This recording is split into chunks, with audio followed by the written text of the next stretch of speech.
Saroyan on Screen, a year-long look at the film and television offerings of William Saroyan. I'm your host, Chris Garcia. Immediately after the time of your life's tremendous success, Saroyan's plays had some difficulty on Broadway. Love's Old Sweet Songs, featuring Walter Houston, did not deliver the expected returns. And the following shows, The Beautiful People and Across the Board on Tomorrow Morning, did not fare much better. In 1941, as Saroyan was about to embark on his sojourn to Hollywood, John Houseman and David O. Selznick premiered a new Saroyan play, Hello Out There. The play featured few characters, and many reviews called it Saroyan's most realistic play yet.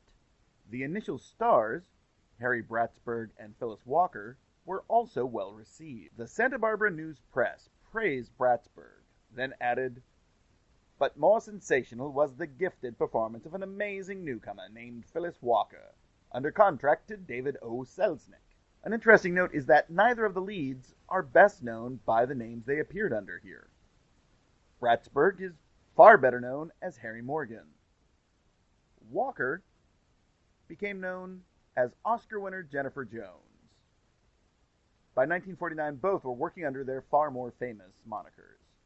Hello Out There displays the interactions between Photo Finish, a young man being held in a jail cell who is accused of rape, and Emily, a lovely young woman who is a cook at the jail. The two strike up a conversation where Photo Finish reveals his predicament, while Emily sympathizes and becomes enamored. Photo Finish appears to be falling deeply in love at first sight, though at some points it seems that it might merely be a ruse to get her to try and help him escape. The entire scenario barrels towards an end which appears to be clear once we have the full view of Photo Finish's situation. The show came to Broadway, produced by Saroyan and the Theatre Guild in 1942. It was one half of a double bill. The play starred the leads of The Time of Your Life's initial release, Eddie Dowling and Julie Hayden. Slightly before the Broadway opening, a tour of 3 short plays appeared in New Jersey, Massachusetts, and Connecticut, of which Hello Out There was a part. The play became popular as a show that was simple to stage and gave ample space for actors to create memorable performances. By the late 1940s, short films were being produced not only by major studios, but by smaller independent producers. One of those producers was a millionaire owner of the A&P grocery chain, Huntington Hartford. He controlled a massive fortune and moved to Hollywood to break into the movie business, much like Howard Hughes. He first attempted to buy established studios, though his attempts to purchase RKO and Republic were rebuffed. So he went out on his own. He produced an Abbott and Costello film, Africa Screams, which ran over budget but ended up making some profit. In the 1940s, in the UK, a compilation film, Quartet, was released. It took 4 short films based on stories by M. Somerset Maugham and packaged them as a single feature film. That approach was quite successful and led to a sequel, Trio. That led to American producers considering the same thing. Hartford decided to create a series of short films based on one-act plays. Hartford began putting together a team, starting with the director, James Whale. Whale was one of the most influential directors of the 1930s. He helped define American horror with his direction of Frankenstein and The Bride of Frankenstein. He directed a star-studded version of Showboat, and was a major director whose career faltered following his 1937 film The Road Back. The film was the sequel to All's Quiet on the Western Front, and during the filming process it came to the attention to the local representative of the Nazi Party, Georg Glissing. Glissing sent a letter of protest to Universal, the production studio, claiming that it presented an untrue and distorted picture of the German people. This led to the Nazis sending letters threatening future career difficulties for all those involved, especially Universal. The Hollywood Anti-Nazi League and the Screen Actors Guild came to the defense of the film and of Whale himself. Eventually, the German government backed down. The initial test screenings were very successful, and the tested version was Whale's final edit of the film. But at some point between test screenings and release, the picture was altered. First, new scenes were shot and added, and others cut entirely. All the alterations were done without Whale's knowledge or agreement. Whale complained, and Universal's head, Charles Rogers, tried to get out of Whale's contract with the studio. Wales refused, which led to Rogers assigning him to a string of lower-budget pictures. His last significant film, The Man in the Iron Mask, was a success, but after that he retired from directing films altogether in 1942, though he did attempt to shoot a single training film for the Army. Whale had been a stage director and leaned into that profession after his time in Hollywood. His theatrical work wasn't successful, but he kept working. He had enough investments that allowed him to live well and travel the world. In 1948, Hartford approached him to direct one of the episodes of his anthology film. He had already cast one of the roles, even before Whale had come on board. Marjorie Steele, who happened to be his wife. Steele had appeared in a single film prior, Tough Assignment, though had studied acting at the Actors Lab. To make ends meet, she worked as a cigarette girl at the Hollywood Club, Ciro's, which caught the eye of Huntington Hartford. He courted her and the two were married in 1949, when she was 19. He cast her in 2 of the 3 short films that would make up the anthology picture Huntington was producing, including the lead in Hello Out There. It's not certain when the casting took place, but the choice to play photo finish actually had a deep connection to the initial production of the play. The character was portrayed by Harry Bratsburg, already going by Harry Morgan at that point. Morgan's association with Saroyan's work started with that production of Hello Out There, but he had also been Saroyan's first choice for the lead in The Good Job, though he ended up being unavailable. He had worked for the Group Theater in New York, but had come to Hollywood and immediately found work in films like The Oxbow Incident and Orchestra Wives. He was a likable figure, and highly respected as an excellent actor, though he seldomly got the chance to play the lead on film.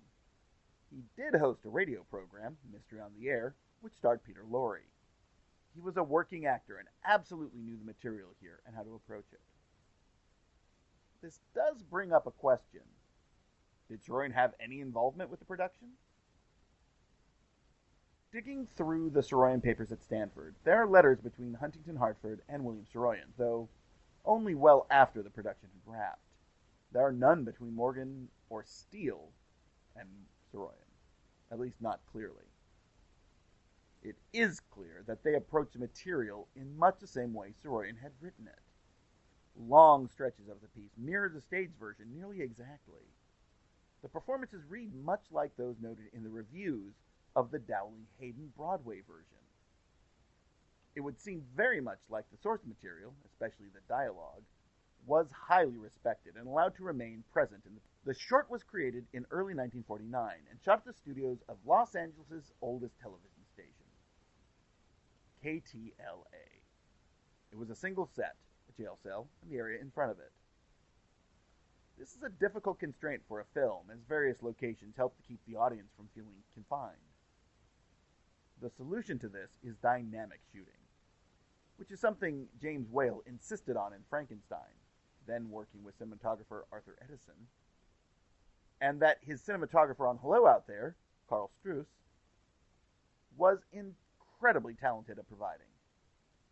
Struess had been shooting film since 1920 and had been an art photographer prior to that. His work on the film Sunrise, directed by F.W. Murnau, was known for its cinematography and German expressionistic style. It influenced generations of filmmakers. That style lends depth and texture through high contrast of light, and that is certainly what's on display here. The shadows that Photo Finish and Ethel are surrounded by are deep and serve to isolate them. The look of the short is wonderful, and it makes good use of the bars as a defining element which both characters interact with. The collaborative form of film production means that not only the cinematographer and his team must understand the look of the film, but the entire team. The set designer must understand the desired lighting so as to not obscure important detail.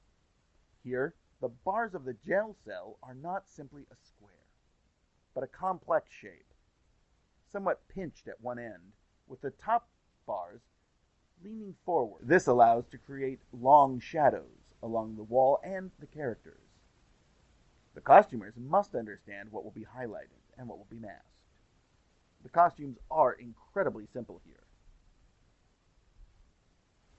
The director must guide the actors through emotional states that will work with the script. James Whale knew how to put his stamp on everything he would direct, and here it is clear that he got it, that he gave the film a dynamic that calls to mind his work on Frankenstein in the doctor's lab. The actors must come to the idea that they are inhabiting a world where this is how it looks. That might be the most difficult part of things for expressionistic pieces like Hello Out There. The lighting is often unnatural, and that can mean that performances must eschew the traditional emotional responses to the setting and character. Here, we see Morgan's photo finish almost duplicate the lighting palette with his performance. He is emotionally high contrast. His anger is heavy and dark. The passion and caring, light and illuminating.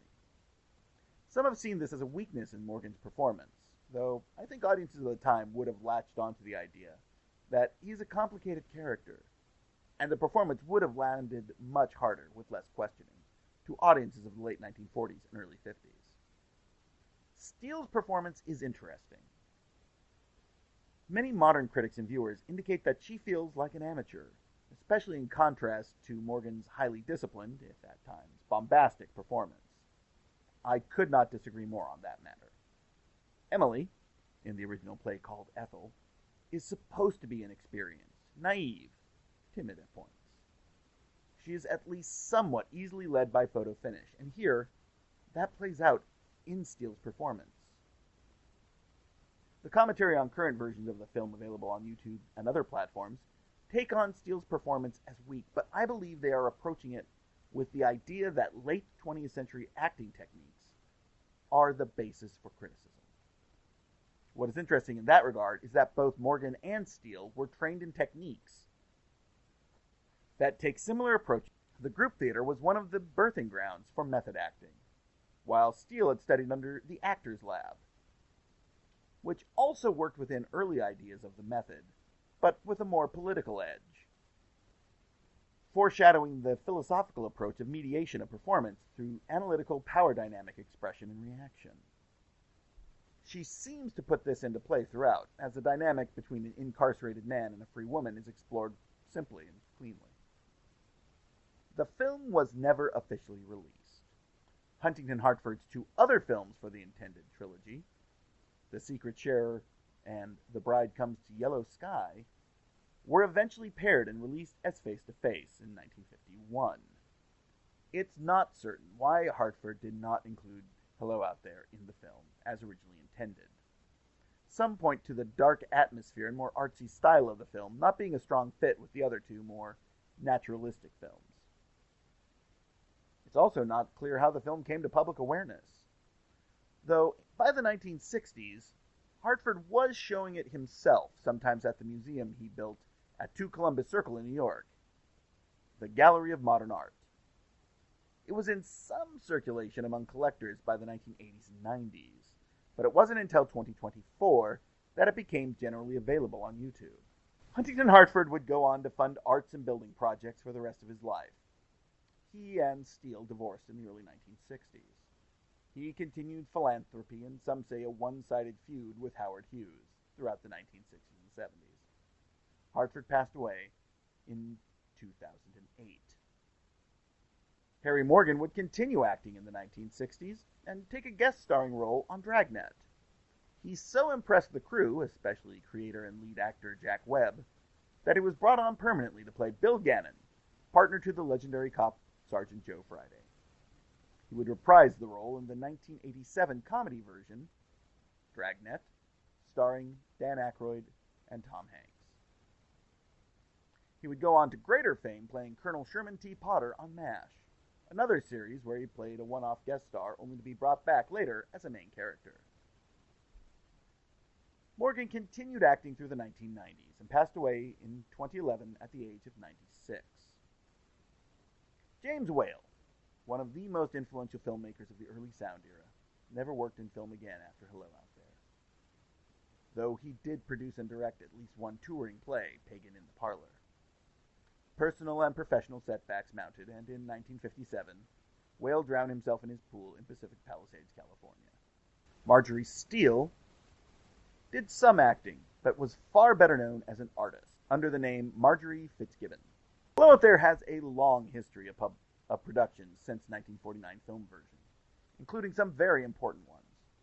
In 1951, famed film director Preston Sturgis directed a version in Los Angeles that received rave reviews. Al Pacino's first starring stage role was in Hello Out There in 1963. Composer Jack Beeson created an operatic version of the play, using almost the entire script Saroyan had written. This piece was released as an LP, and the show itself was revived in the 1980s and early 2000s. Versions in various languages have been produced, both for stage and screen, and it is still a piece that is often used for theater directing capstone projects at universities.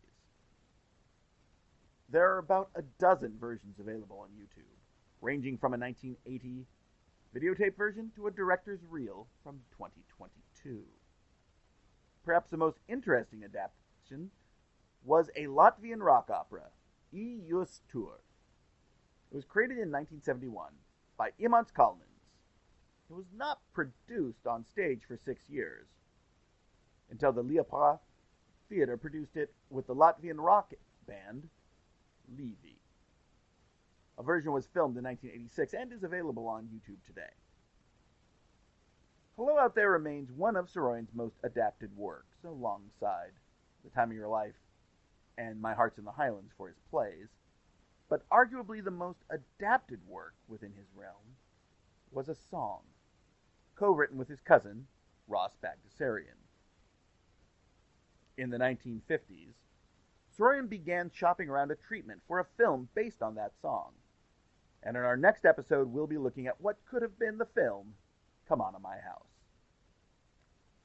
Thank you for listening to Saroyan on Screen. We'll be back in a couple of weeks.